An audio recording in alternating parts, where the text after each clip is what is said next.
Hello students, welcome back to our YouTube channel J study math and science. इस video में हम class 10th का chapter light, reflection and refraction of light को अच्छी तरह से बेसिक से लेकर पूरा चैप्टर अच्छी तरह से डिटेल में समझने वाले हैं। तो आप इस वीडियो को स्किप ना करें, इस वीडियो को पूरा देखें ताकि आपको ये चैप्टर अच्छी तरह से समझ आ सके।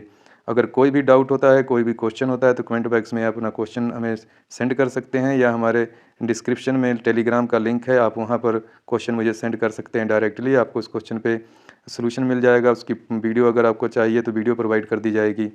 तो चलिए देर ना करते हुए हम इस चैप्टर को स्टार्ट करते हैं, पर उससे पहले अगर आपने सब्सक्राइब नहीं किया तो सब्सक्राइब जरूर कर लीजिए। अब चलिए देखते हैं क्या है। तो जो जैसा कि चैप्टर का नाम है लाइट, रिफ्लेक्शन एंड रिफ्रैक्शन, तो लाइट का रिफ्लेक्शन कैसे होता है, रिफ्रैक्शन को कैसे होता है, और किन किन कंडीशन में होता है, और क्या कैसे होता है, तो ये सब हम इस चैप्टर में पढ़ने वाले हैं। तो जो ये वीडियो है, ये इसकी बेसिक वीडियो है इस चैप्टर की। ऐसे ही आपको इस चैप्टर की 2-3 वीडियो मिलेंगी जिसमें ये पूरा का पूरा चैप्टर कवर हो जाएगा। तो आप ये मत समझना कि एक ही वीडियो में आपका पूरा चैप्टर कवर होगा, क्योंकि चैप्टर बहुत ही लेंथी है, तो आपको पार्ट्स में वीडियो मिलेंगे इसकी। तो जैसा कि देखिए जैसा कि ये फर्स्ट इसका जो लाइट की हम डेफिनेशन पढ़ेंगे, इसमें क्या है। तो light is the form of energy. Light क्या है? लाइट एक फॉर्म ऑफ एनर्जी है, ठीक है, जो हमें देखने में, दैट इनेबल अस टू सी, जो हमारे देखने में सहायता करती है, ठीक है ना। जो भी हम वस्तुओं को देखते हैं, चीज़ों को देखते हैं, वो किसकी हेल्प से देखते हैं? हम लाइट की वजह से देखते हैं। तो लाइट एक ऐसी एनर्जी है, ठीक है, दैट इनेबल अस टू सी, जो हमें देखने के लायक बनाती है। अगर लाइट ना हो तो हम देख नहीं सकते, क्योंकि लाइट जब जहाँ जहाँ पहुँचती है वहाँ वहाँ हम देख सकते हैं। तो आई होप आपको लाइट की डेफिनेशन समझ आ गई होगी। अब चलते हैं इसकी प्रॉपर्टीज़ पे। तो प्रॉपर्टीज़ क्या होती हैं लाइट की, ठीक है। तो जैसे देखिए इलेक्ट्रोमैग्नेटिक वेव होती है, जो लाइट होती है क्या होती है? इलेक्ट्रोमैग्नेटिक वेव होती है। So does not require any medium to travel. तो इसको किसी मीडियम की ज़रूरत नहीं होती एक जगह से दूसरी जगह जाने के लिए। जैसे देखिए साउंड है, साउंड को हमेशा मीडियम की ज़रूरत पड़ती है एक जगह से दूसरी जगह तक जाने के लिए। वो एयर या फिर वाटर या फिर गैसेस के थ्रू वो ट्रैवल करती है, या सॉलिड के थ्रू भी ट्रैवल करती है। बट जो लाइट होती है, लाइट को कभी भी मीडियम की ज़रूरत नहीं होती, ये बिना मीडियम के एक जगह से दूसरी जगह तक आ जाती है। देखिए जैसे आप ध्यान से देखें, समझेंगे तो जैसे सन की रेज़ हैं, जो सन की लाइट है, वो हमारे तक कैसा भी मौसम हो हमारे तक पहुंच जाती है अगर सन निकला होता है तो, ठीक है। इसी तरह से अगर लाइट देखेंगे तो light tends to travel in straight line. और जो इसकी दूसरी प्रॉपर्टी है कि लाइट जो है हमेशा ट्राई करती है स्ट्रेट लाइन में ही ट्रेवल करने की। इसकी जो इसका पाथ होता है वो हमेशा क्या होता है? एक स्ट्रेट लाइन की लाइन में होता है। तो ये ऐसे नहीं चलती कभी भी, हाँ जैसे कि ऐसे मुड़ जाए कभी ना। हाँ ये क्या होता है आगे हम पढ़ेंगे कि रिफ्लेक्ट होती है, ठीक है। तो पर इसका जो पाथ होता है वो हमेशा कैसा होता है? स्ट्रेट लाइन पाथ होता है। अब light has dual nature. Light के दो नेचर होते हैं, दो तरह की नेचर होती है। एक तो वेव होती है, जैसा हमने यहाँ पढ़ा कि इलेक्ट्रोमैग्नेटिक वेव है ये, एज वेल एज पार्टिकल भी होते हैं, ये पार्टिकल की तरह भी बिहेव करती है, ठीक है।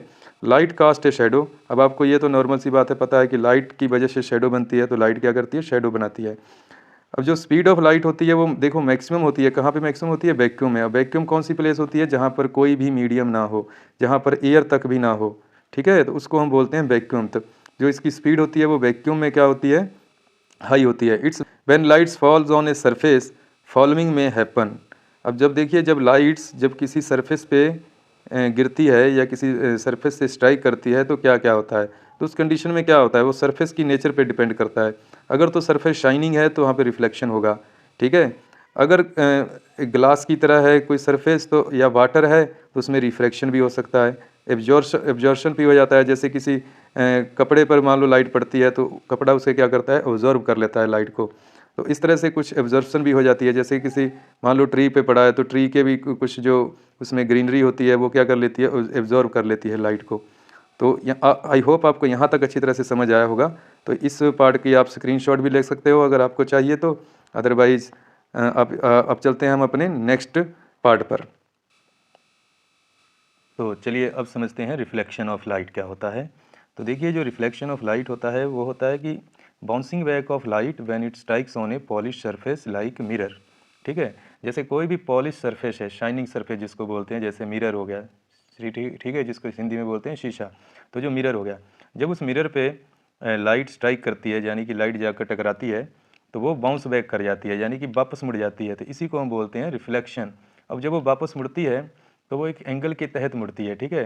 तो उस एंगल को हम बोलते हैं एंगल ऑफ इंसिडेंस। जैसा कि आपको यहाँ पे डायग्राम में देख रहे हो, ये इंसिडेंट रे है। यहाँ पे अगर आप ध्यान दोगे तो ये इंसिडेंट रे है, जो कि यहाँ मिरर पे क्या कर रही है? स्ट्राइक कर रही है।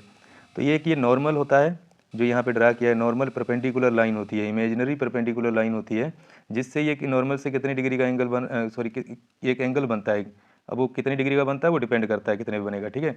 तो मान लो कि एंगल बनता है, उस एंगल को हम बोलते हैं एंगल ऑफ इंसिडेंस, ठीक है। इस एंगल को हम बोलते हैं एंगल ऑफ इंसिडेंस। और उसी नॉर्मल के साथ जिस एंगल से वो यहाँ पे स्ट्राइक करते उसी एंगल के साथ क्या होती है, रिफ्लेक्ट हो जाती है, उसको हम बोलते हैं एंगल ऑफ रिफ्लेक्शन। तो पहले तो देखिए रिफ्लेक्शन क्या होता है, आपको ये पता लग गया कि bouncing back of light when it strikes on A polish surface like mirror, ठीक है। ये आपकी डेफिनेशन हो गई रिफ्लेक्शन ऑफ लाइट की। अब आगे देखो क्या है, लॉज ऑफ रिफ्लेक्शन। यहाँ पे अगर आप ध्यान दोगे तो क्या है हमारे पास, लॉ ऑफ रिफ्लेक्शन। तो पहला लॉ क्या है, देखो angle of incidence is equal to the angle of reflection. तो जैसा मैंने बताया अभी कि जिस एंगल के साथ वो नॉर्मल के साथ जिस एंगल पे स्ट्राइक करती है उसी एंगल के साथ वो रिफ्लेक्ट हो जाती है नॉर्मल के साथ ही। तो यानी कि नॉर्मल जो है इमेजिनरी लाइन उसके साथ जो एंगल बनेगा, जो यहाँ पर एंगल बनेगा, मान लो यहाँ पे कोई एंगल थीटा बन रहा है तो यहाँ पर भी वो थीटा होगा, यानी कि दोनों सेम होंगे एंगल। तो angle of incidence is equal to the angle of reflection. ये आपको पहला क्लियर हो जाना चाहिए कि लॉज ऑफ रिफ्लेक्शन क्या है, angle of incidence is equal to the angle of reflection. ये फर्स्ट हो गया। सेकंड क्या है, देखो the incident ray, reflected ray and the normal at the point of incidence all lie in the same plane. तो ये तीनों चीज़ें जो है ना ये सभी क्या करेंगी, एक प्लेन में ही लाई करेंगी, ठीक है। जिस प्लेन पे देखो हमने ड्रा कर दिया इस पे यहाँ पे, तो ये सेम प्लेन में लाई करेंगी। तो क्या हो गया, सेकंड क्या होगा, the incident ray, reflected ray, normal and the normal at the point of incidence all lie in the same plane. तो ये सभी क्या होंगे, सेम प्लेन में ही लाई करेंगे। तो आई होप आपको यहाँ तक समझ आया होगा ये। अब आगे चलते हैं नेक्स्ट पार्ट पर। तो चलिए अब देखते हैं इमेज। इमेज क्या होती है, it is a point where at least two light rays actually meet, ठीक है। मतलब क्या है कि इमेज क्या होती है यहाँ पे, इमेज ये होती है कि जहाँ पर दो लाइन एक्चुअल में क्या करती हैं, मीट करती हैं, तो उसको हम बोलते हैं इमेज।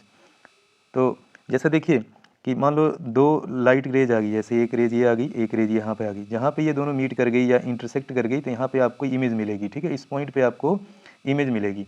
अगर वो एक्चुअल में इंटरसेक्ट नहीं करेंगी तो आपको इमेज नहीं मिलेगी। इस बात का आपको ध्यान रखना है।